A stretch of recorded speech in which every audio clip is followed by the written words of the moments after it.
Sorry about the delay on that. So my name is Ray Chukowski. I'm with CPL.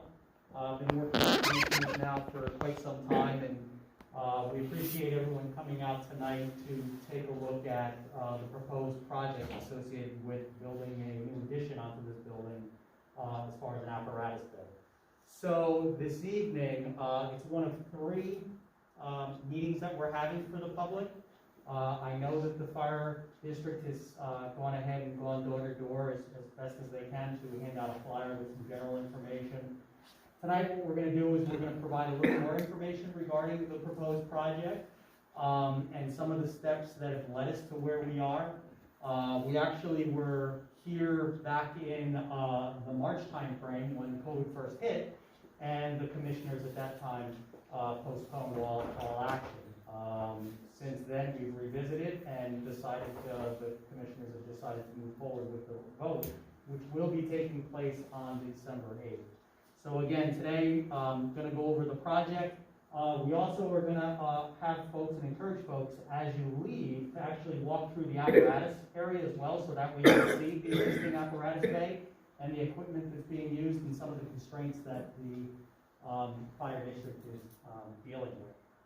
So tonight, as far as an overview, provide an overview as far as the existing facilities and some of its issues, to describe the proposed construction, to also discuss the anticipated construction costs, the financial implications as well as far as the increase in taxes, and then also to discuss the bond referendum vote, again, which will occur on December 8th. So the current facility is located on two parcels, consisting of approximately 2.2 acres in total, located right here on County Route 26. The original building, which was the apparatus, portions of the apparatus bay, was actually built in 1950 to house two vehicles. And since that original construction, multiple additions have been made to the building, and at least 6 of those have been done between 1958 and the mid-1990s. Since 1990, there haven't been any additional major modifications to the building, with the exception of the solar that's been installed on the roof. All of the fire district's operations are performed at this current site. So again, that's all the training, in addition to fundraising that takes place, social events that take place, as well as emergency shelter. So again, all of, and parking the vehicles and so forth. So again, everything takes place on the grounds here. The existing facility consists of an aging single-story masonry and wood structure that consists of approximately 4,900 square feet in total. Of that, approximately 2,200 square feet is used for the apparatus base. So that 2,200 is basically from this wall to the front, and that's the apparatus area. And then the remainder of this area is utilized again for training, exercises, some of the rigging that takes place, but then also for some of the fundraising that's very important to the fire district as well, as far as some of its operations. One of the issues that they continue to run into is that the existing apparatus bays are very limited as far as their overall size. Primarily, one of the major constraints is the actual overhead door openings, which we'll show you in a minute. Again, the size was based on vehicles when the building was first built, and as everybody knows, the vehicles continue to get larger and larger. Existing vehicles barely fit within the overhead door areas, and actually it caused some damage to the existing equipment as well, which we'll show you also. In addition to that, there are actually 3 first responder vehicles that are actually located out on the grounds and are actually not inside of a building, which is very problematic. Again, these are first response vehicles. The department needs to make sure that they're operational 24/7, and they need to be able to get into these vehicles and get to a scene in a very quick manner. And unfortunately, that's not always the case, because again, they are outside. The radio office is basically an old closet area that's been very limited in size, so again, as you leave, you'll be able to see where that is. Limited room for maneuverability around the vehicles and spaces for the fighters as they're getting dressed into their gear. And even entering into the building, going past some of the vehicles, can be very problematic also. Again, when you go out that area of the apparatus bay, you'll see most of the men and women, as they're coming in, there's a door out front. They actually enter that door currently and walk along the front of the vehicles. And you'll see when you're out there, it's very limited as far as space between the front of the vehicle and the door, and the vehicles themselves are very tall. So sight visibility is a real problem and a bit of a safety concern also. In addition to that, the main hall is subject to cross-contamination when used by firefighters after event, and also the fumes from the apparatus bay. So again, as I've mentioned, this particular location is used for fundraising and different events such as that. So there is food preparation, there's food being eaten and things like that. But this area, because it's very limited in space, when they're getting out of their gear, sometimes they are utilizing this space. And so that provides for a concern and a problem as far as cross-contamination. New OSHA guidelines will not allow that to take place. And again, that's one of the reasons that we're looking to any type of materials and things of that nature while they're actually getting out as far as contamination would be done either out in that area or in the new apparatus bays. These are some of the vehicles that are currently located outside.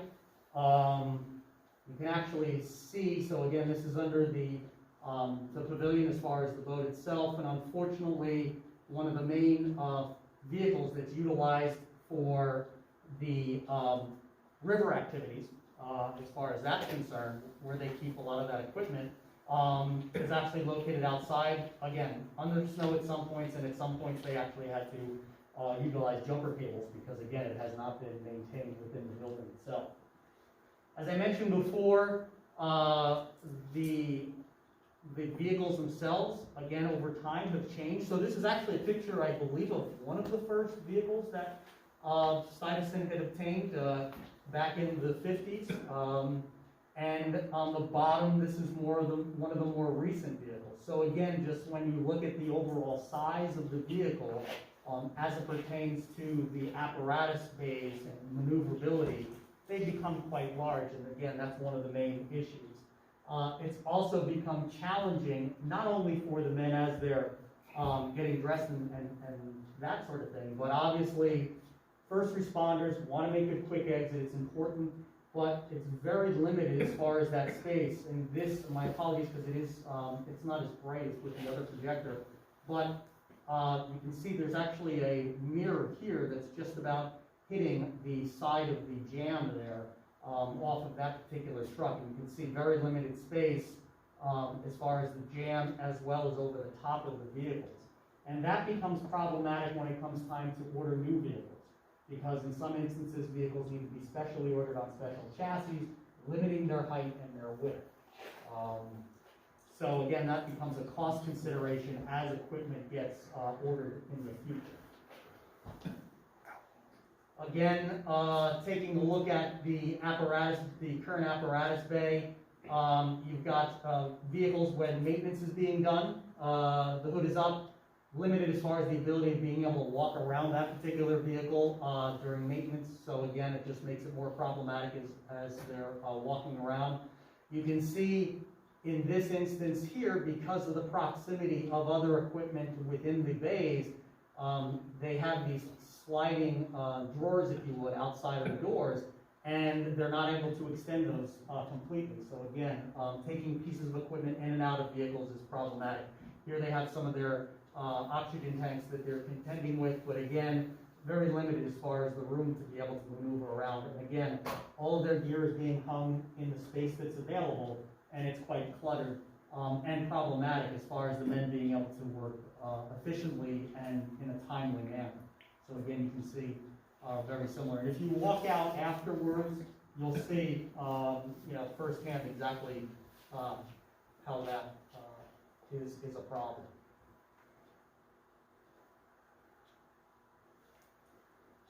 So as far as the proposed project, The fire district found it difficult to continue operating their facility in an efficient and safe manner. Again, so one of the considerations after quite a bit of due diligence is to construct a new 6,800 square foot building, that consists of 5 new bays adjacent to the existing facility. So actually, that is proposed to be located right adjacent to where we are, right in the parking area. And then a new parking area would be built to the rear of that building.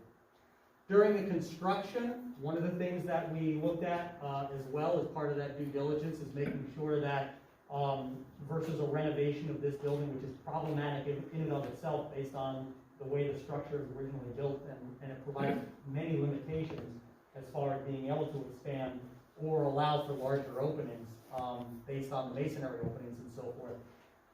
By constructing a new apparatus bay adjacent to this facility, it does allow this facility to continue to be in operation during the entire time of construction. So the construction will not affect or adversely affect the operations here as far as fire calls and things of that nature. So again, as that new building is being built, the current facility would continue to be utilized for the main kitchen, lounge areas in the facility, while providing opportunities to repurpose the existing apparatus areas. So those existing apparatus areas, one of the areas that we're looking to change over is actually create a decontamination area in those areas as well. So again, that way it's away from everything else.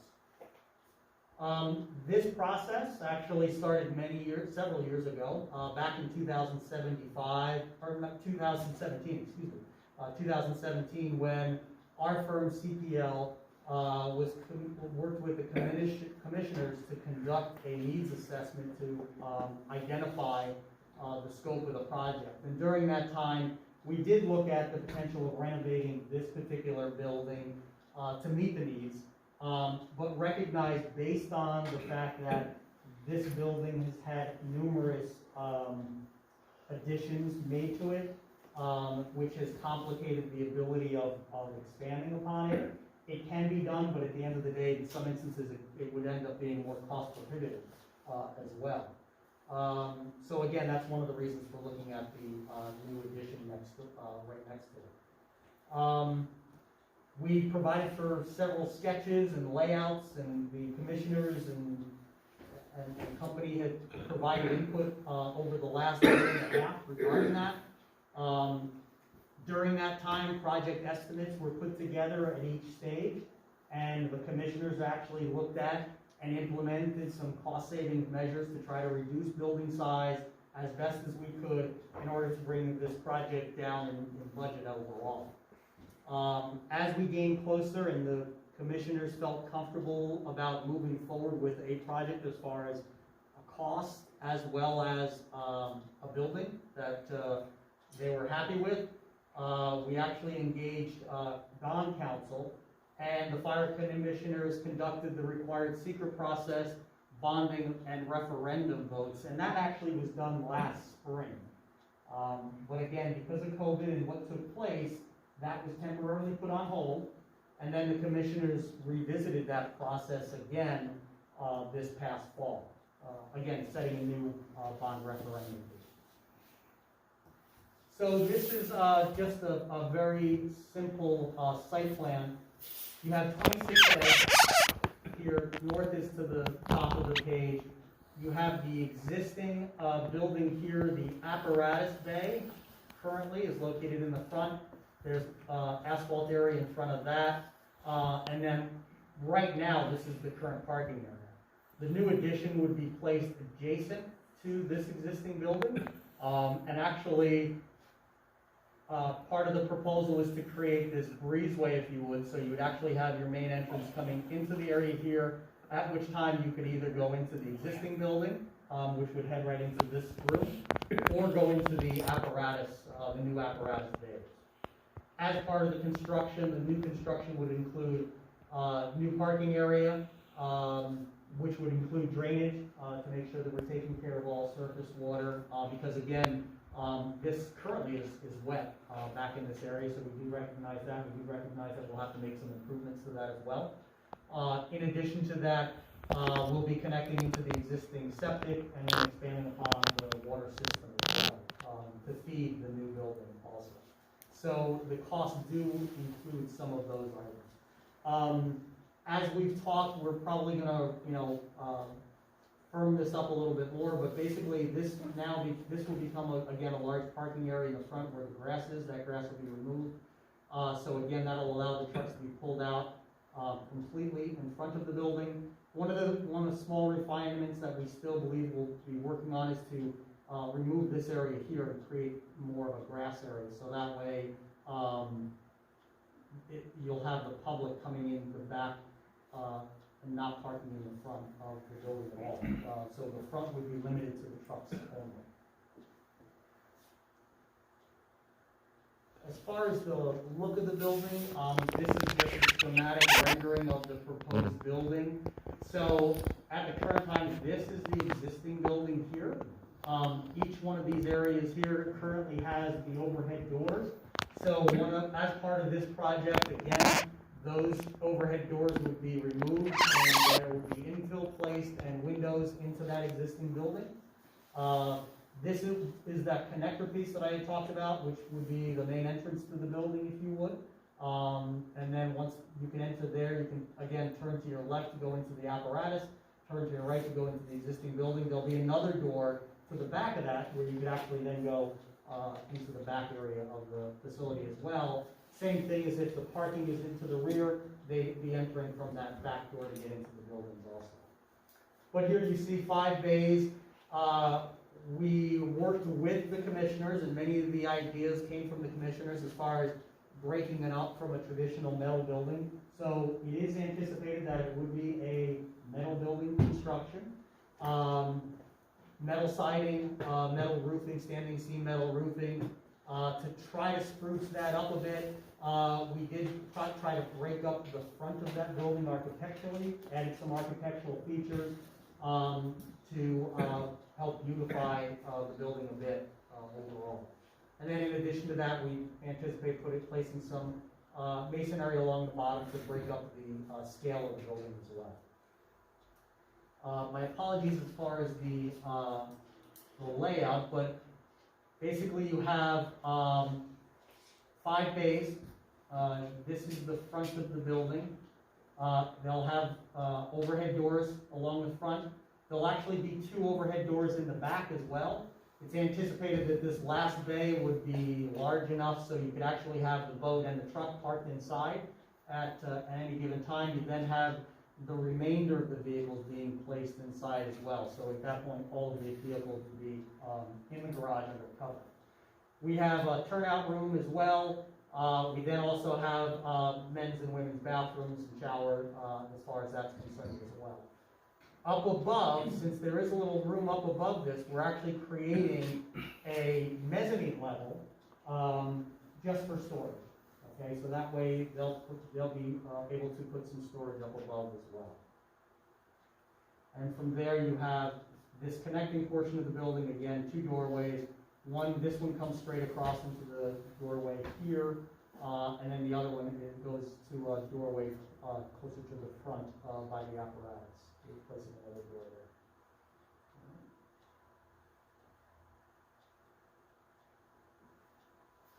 So as far as the overall costs, we provided again numerous updates for the commissioners, and recognizing as far as site work, including the site preparation for the new building, septic modifications, pavement and drainage, the building construction, which includes the general construction, electrical, heating, and plumbing as well. We also anticipate placing in a generator, again keeping in mind that this facility is utilized for a station, a heating station, and an emergency station, that it's important to make sure that we actually have power to serve the entire building. So a new generator will be installed to serve both buildings. In addition to that, we've included costs for renovating the existing building exterior to again deal with the front faces there. And it's anticipated that a lot of the work on the interior, as far as the modifications, would be done as a cost-saving measures, would be done by members of the fire company themselves, as far as some of that decontamination, as well as other uses. Total anticipated construction cost is roughly $1.5 million. We have added an additional 10% for construction contingencies. Again, keep in mind, we're at the very infant stage of this process from a design standpoint. So we do recognize that. So again, we are adding some construction contingencies for unknown conditions and things of that nature. We've included soft costs, which include legal, engineering, inspection, contract administration throughout the entire project. And that brings the entire project up to a total cost of $1.88 million. And that's the vote that the commissioners have placed onto the ballot as far as the referendum. So based on the 1.88 million, again, which includes the hard construction costs as well as the contingencies and soft costs, we looked at what the financing possibilities would be. The commissioners have decided to move forward with a 15-year term as far as that borrowing. We've utilized for our exercises right now 3% as far as the interest rate for that 15 years. Based on numbers that we've seen with other communities, the 3% actually is a very conservative number. We've seen numbers go down as low as 1.25 or 1.5. So again, a lot of it depends on the bond market and what takes place over the next 12 months.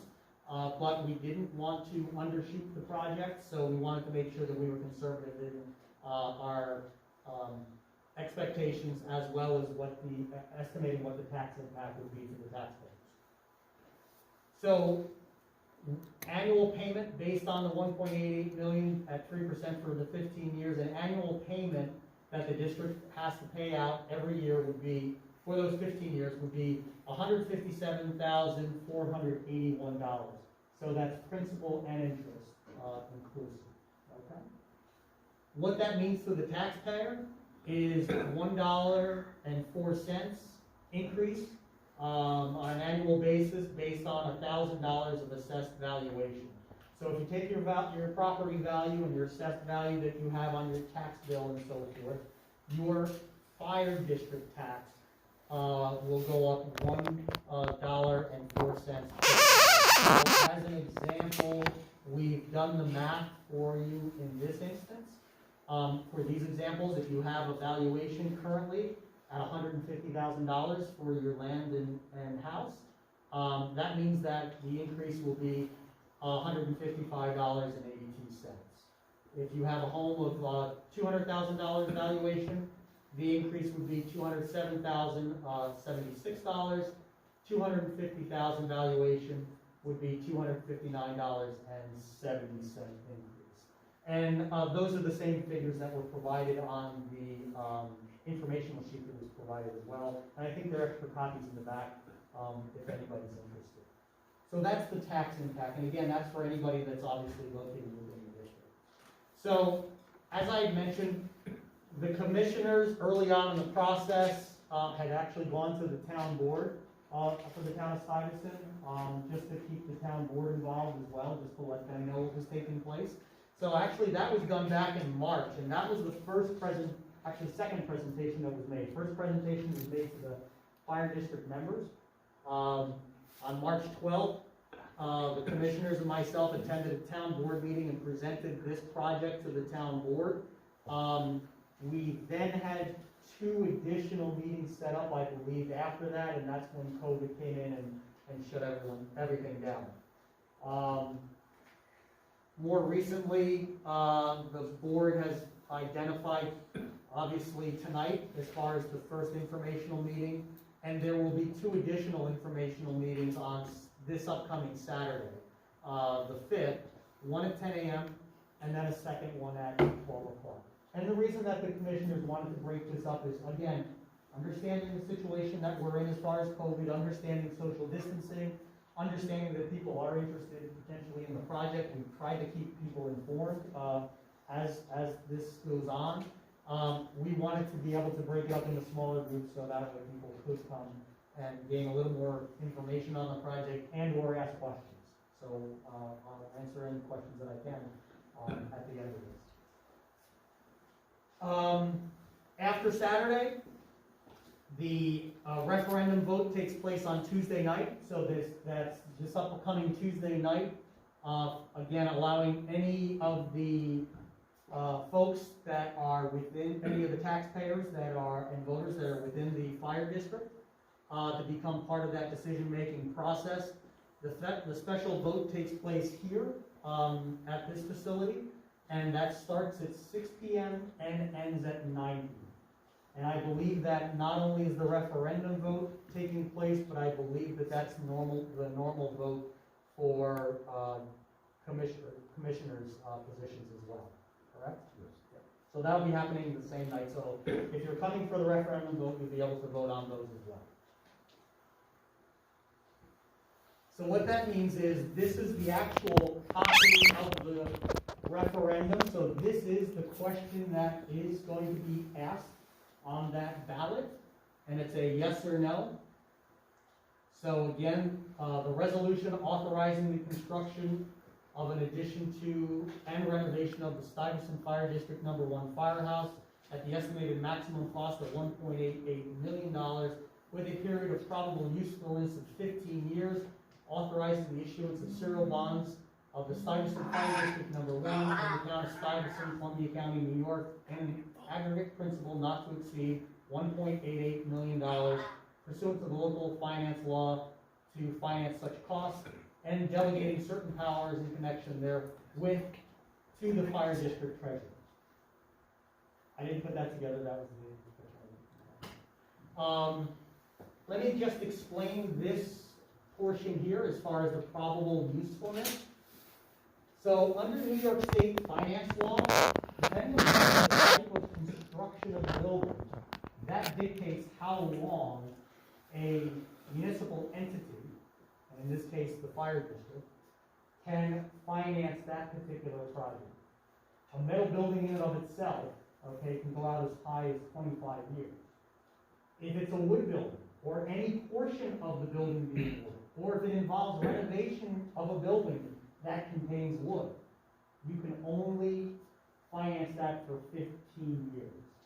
That's what New York State Office of Finance considers to be the useful life. Now again, I know that we all live in homes, and wooden homes for the most part, that are well beyond that 15 years, so obviously it is a longer useful life. It's not as though the commissioners and the fire districts are going to scrap the new building after 15 years. That's not the intent. But unfortunately, that is the language that's used, the legal language that's used, and that's the reason that that's there and identified as the useful life. That term, probable useful life, is dictating how many years that bond is going to be out for, and that's a 15-year term as far as that.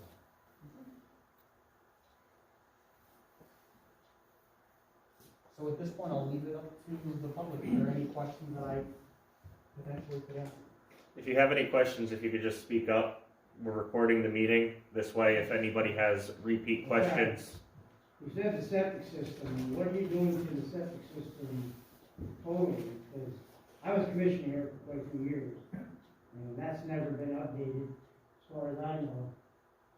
And now you're going to add a bathroom and shower area, and it sounds like you're going to try to look into the existing septic system. Has that been tested to make sure it's all going to fit and work? Yeah, so actually what we're going to do is we're going to add a few laterals onto that existing system. Because this one back there doesn't even have, that thing over there has a driveway. Right, that's why we're going to be adding laterals. Over there has a lateral. Right, we're going to be adding laterals to it and actually adding septic tank as well. And then Board of Health approves it. So you're gonna use this as a decon room? As part of that, yes. You wanted to, keep the decontamination out of here, but there's no doors on that, because you're closing them all up. Are they coming from there straight through here? No, they're not. There's actually going to be a side door. It's not shown on that because that was just the front portion, but that's correct. So there's actually a side door. Once you go out, the area, the decommission area that we've been thinking about is actually off to the side. There currently is actually a window there. And so what we had thought was actually removing the window and placing a door in that particular location. So again, yes, the intent is They would have to come around, they could then go in the front, or to me in the side, my apologies, and utilize that decontamination area without having to go through this portion of the building wall. Yes, what portion of the building now is utilized as an emergency community shelter? This area could be. Just this particular area, and is that all that's gonna remain? Is it not gonna expand into the existing bays outside there? Yeah, we've actually looked at creating an opening here as well to basically break out this area. So the entire, and my apologies if I wasn't, Well, my question is because our community is growing, and we're looking to expand our fire apparatus building, we also need to consider the safety of the community that's paying for this, and look upon that as a very serious addition as well. oh, Because absolutely. it is utilized, as you say, we're gonna upgrade the generator system and the entire infrastructure. Well, this is the community safety net right here. In the event of a catastrophe, we need to be here. Right, Are we all gonna fit in this particular space under COVID rule? right. No? Right, so one of the things is to break this wall down, so that way it does open that up, and again, that entire area is not gonna be decontamination, so my apologies if I wasn't clear on that, just a portion of it. But a good portion of this would be open up for multi-purpose, whether it's whether you can divide it up, so that way you're providing a screen and you can hold smaller meetings in that if that's the case, or opening it up completely and you're actually going to increase this space by over 50%.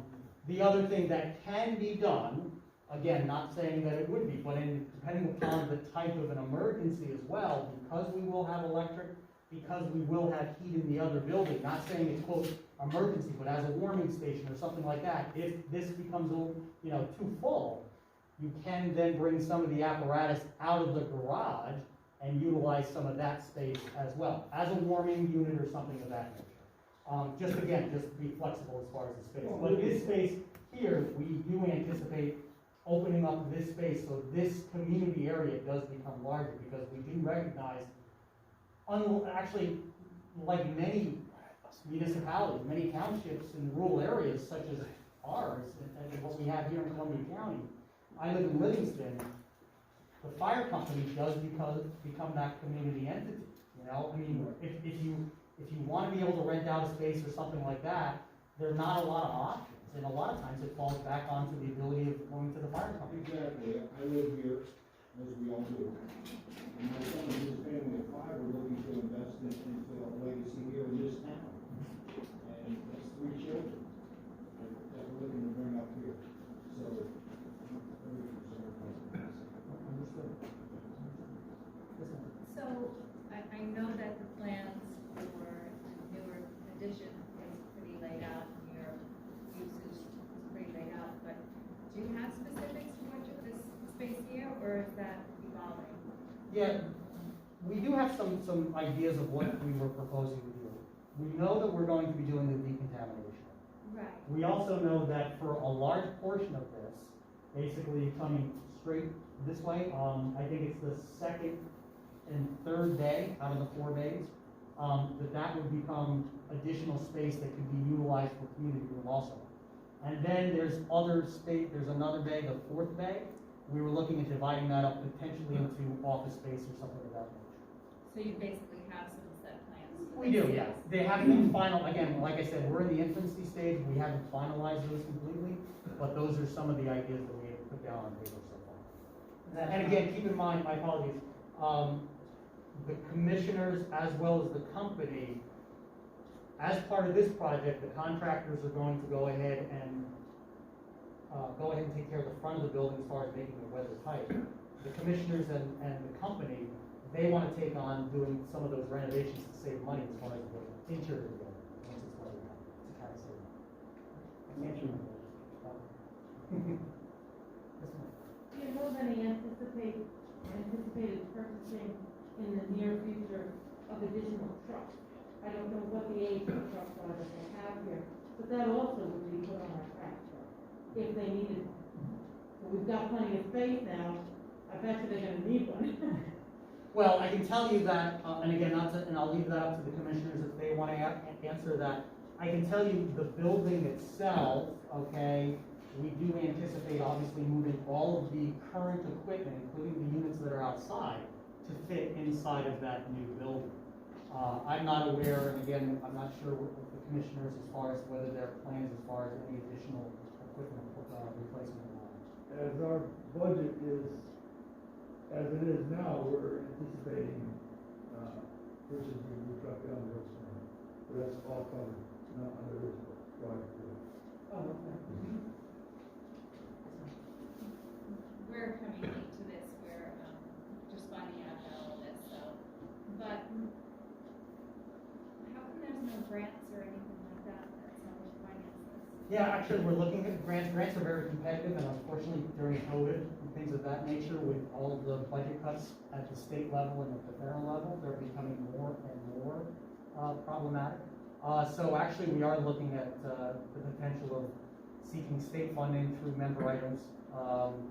Grants for fire companies as far as new building construction and so forth are far and few between. And quite honestly, in some instances, from USDA, I'll use USDA as an example. USDA does have a program. Under their program, they have a 25% grant, 75% loan, but their 75% loan is sitting at about 5% or thereabouts. And as I mentioned before, current market, you could potentially be getting a loan for 1.5 to 2%. So at the end of the day, at times, you could actually be better off going out on your own. But what we have talked with the commissioners, the problem that we have as far as securing grants, once you secure a grant, you have to use that grant. If you don't use the grant, not only do you lose that grant, but now you're penalized on any grants moving forward. So the fire district cannot move forward, obtain a grant without going to referendum, obtain a grant, and then if the referendum fails on the 8th, now the fire district jeopardizes that grant that they just received, and they also jeopardize getting future grants as well. So it is the intent of the fire district to seek funding through grants, if possible, through state agencies and federal agencies. But we really can't do that until we know that we have a project, as far as the referendum. So with this payment in our budget, we're gonna be looking at $300,000, just under $300,000 a year as well. I believe that Our other one's $141,000 for the fire tax budget now, we're gonna add $157,000, so you're up to $300,000. And what's happened through the years is when you buy a truck, referendum or bond it, you don't ever seem to leave the budget. It seems to be added to the budget and keep going. And I know none of us could say it 15 years ago, we might not be around. I mean, I may be alive. But is it ever gonna leave the budget when it's paid off? Something to think about when you're voting for something. You know, you're gonna be paying $300,000 for 15 years. So is 157 gonna leave after the 15 years, or are we gonna keep adding it up? Like we've done through everything else that we purchased. Yeah, and that's, And I'm not expecting a real answer on that because well, we ain't gonna be around for 15 years. right, no, Some of us. I understand your point, but I guess that's the importance of becoming involved in the process, whether it's this vote or whether it's the vote that comes up for your commissioners as well. Maybe that's 15 years. Maybe you may not be around, but, you know, maybe it's a relative, a son, a daughter, or what have you. Exactly, that's what I'm thinking. That's about my kids interested. and grandkids. That's Right, what I'm thinking about. right, so, again, hopefully they are, as conscious of that as you are, and want to become involved as part of the process, so they become, you know, part of the commissioners. So that way, when that time comes, they'll have a voice to be able to say, I don't want to carry that. I just thought when bond's over, it comes out of your budget. They don't always do. Again, it has Not- the ability of doing, it definitely has the ability of doing so. Right. You know, again, fiscally, it's up to the commissioners at that time to decide how they want to handle it. At the present time, that's the intent, when this is paid off, it's gone.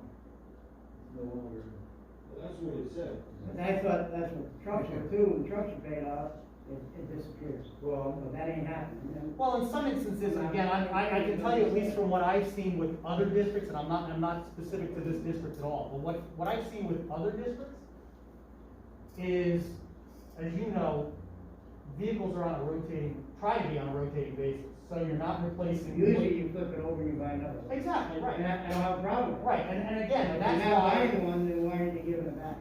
No, but what my point is that that's why in those instances, you mentioned that on a truck, it never seems like you're getting rid of the pain. And the reason is because you're always honestly, you're financing that next truck because by the time you've got 4 vehicles and they age over, it's time that one of them has to be replaced. And that's the reason in those instances, you're right, for a truck, you normally don't see those ever leaving the tax base. That is true. And honestly, whether you agree with it or not, it tends to be smart finance.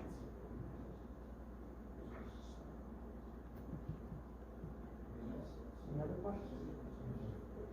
If not, again, please. Right. Oh, I'm sorry, I didn't see your hand, sir. Thank you very much. I'd like to just mention that I've been a firefighter for 60 years, 3 different places.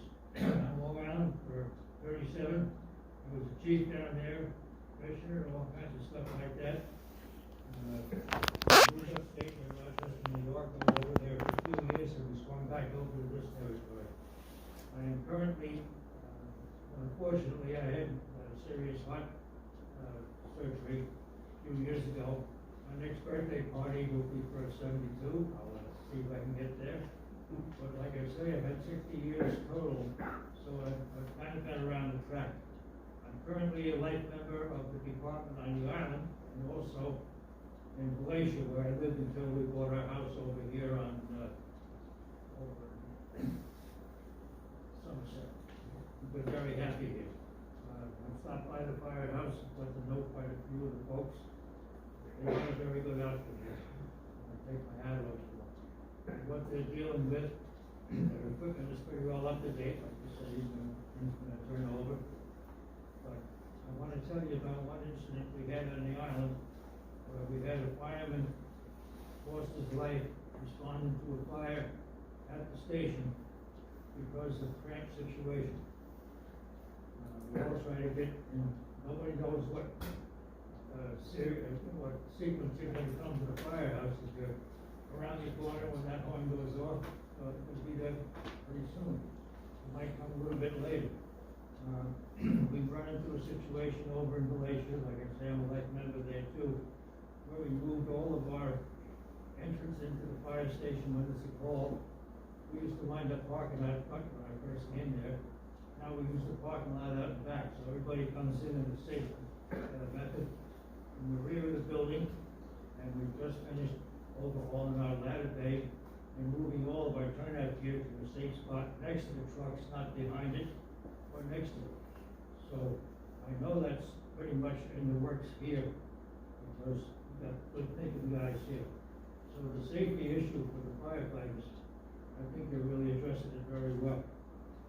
And nobody gets paid, so I'm gonna try to take care of it. I just wanna let you know that some of the stuff I've seen over the years, a little smart thinking, that's the job. I don't want to see anybody get hurt. They do a good job here. And I'd say if it wasn't a health issue, I might be a member here. So I've got a lot of membership there. There's a kind of people on. I do some odds and ends. But I do come around here and I'm aware of what goes on. So I'm here to back this. Well, I appreciate, again, on behalf of everyone, appreciate your dedication to fire districts and serving fire companies for as many years as you have, so thank you very much. Thank you, sir. I've enjoyed it.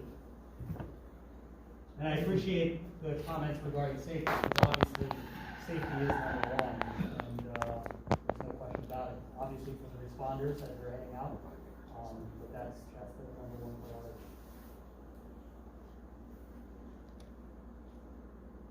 I might add on to that too. My department on the island, the old station there, it was a tight squeeze in and out the door with the apparatus. I know it is here, I've seen those come in and out. And, they have good equipment there, you can always, you know, it is what it is. Yeah, no, absolutely. And again, to that point, again, the fire district and the fire commissioners, welcome you to walk through the apparatus, bays to take a look at the equipment. I believe that they're okay with you opening up any of the doors or compartments or anything like that, but obviously as you're walking through there, please look down, please look around, don't trip, don't fall, please be safe while you're in there, by all means, but again, by all means, feel free to take a look and see what you have, as far as the equipment, because again, this equipment is here to serve you, as well as the firefighters, the fire department, and the fire commissioners are very proud of what they have. They're proud of their members, they're proud of their equipment, they're proud of the community, and they just want to continue to see that flourish. So again, we appreciate you coming out tonight. Please take a look. If there's any questions as you're walking through, there are fire department members here as far as the equipment. If there's any other questions that you didn't think of, I'll be here for a little bit, and by all means, you can feel free to ask me anything. I do have another question. You said that we're at the infancy stage here, and we're gonna have a vote on this on the 8th. Is there gonna be any changes made after the vote? I'm not convinced that there are. I mean, there may be minor changes, nothing wholesale, but there may be minor tweaks based on what we find as we're, doing more due diligence as far as the front building construction or that sort of thing. But wholesale, no, there are not gonna be any changes. It's the size of the building, I think that's pretty well identified. The proposed layout is also pretty well identified. I can't say for sure there are not gonna be any changes, but I don't see any wholesale changes as the building is concerned. There's still some discussion going on about what we do out there, but the addition is pretty set. Yeah, I mean, we have some little things that we haven't absolutely worked out, but as an example, if you walk to the building from the parking lot, you can see all the electrical panels, all of the solar panels and things like that. Well, unfortunately, that's right in the way of where we need to do our construction. So those are details that we have not figured, we have some answers, we have a direction that we know we wanna go, but have we worked out all the details of it yet? No, we have not. Is that implemented into the cost? That Yes, it is. continue with the solar as well? Yes, it is. Yeah, we've included that as part of the relocation costs, as part of that electrical. And when will you know or have a handle on what the interest rate is going to be that you're proposing? I'll have to get together with a bond attorney, but again, one of the next steps would be after the referendum, once the vote is, we would have a project, and then there'd be a follow-up vote from the commissioners as far as moving forward with the actual borrow. So I would say within the next 3 to 6 months. Yeah, it just seems a lot of voting before we have all of the details. Well, we can't, keep in mind, the commissioners can't commit to borrowing. Right, I understand that, it's a little. Because keep in mind, the borrowing has to be a bit of a public process as well. So they actually have to obtain, whether they go out onto what's known as the public borrowing, where they actually put together, if you would, a proposal, or whether they go to multiple banks and actually get, bond money. It depends on what the local banks potentially could allow as far as their bonding capabilities. So that's the reason that it's not fixed as of yet, because bond rates change every day. That's why we believe, a conservative number of 3%. Because we recognize that it can change dramatically. It has changed, in a year and a half, it has changed dramatically. Luckily, it's been going down during that year and a half. Again, when we first looked at this project a year and a half ago, we were at 3.75, which is pretty common.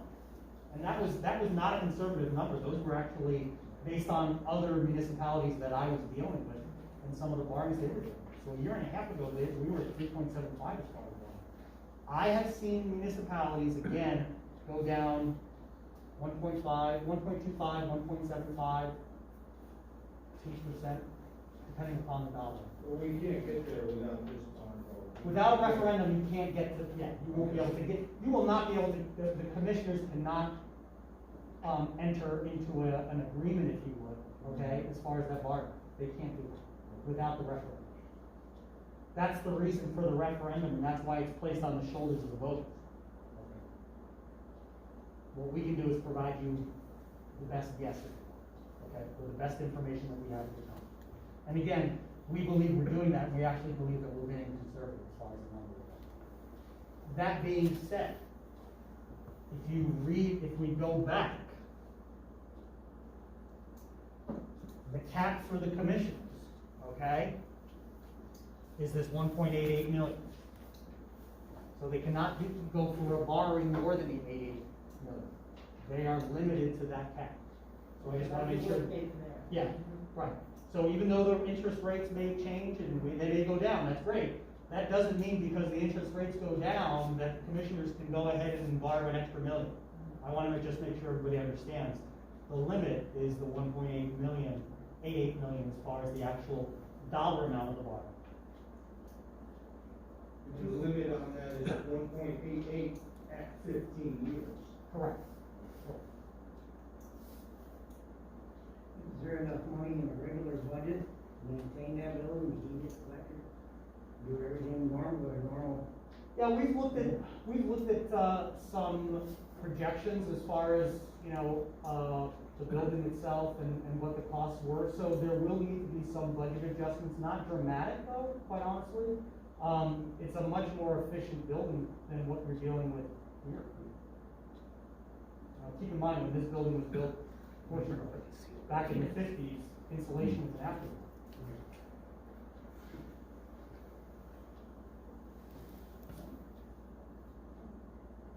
Thank you all very much, appreciate it.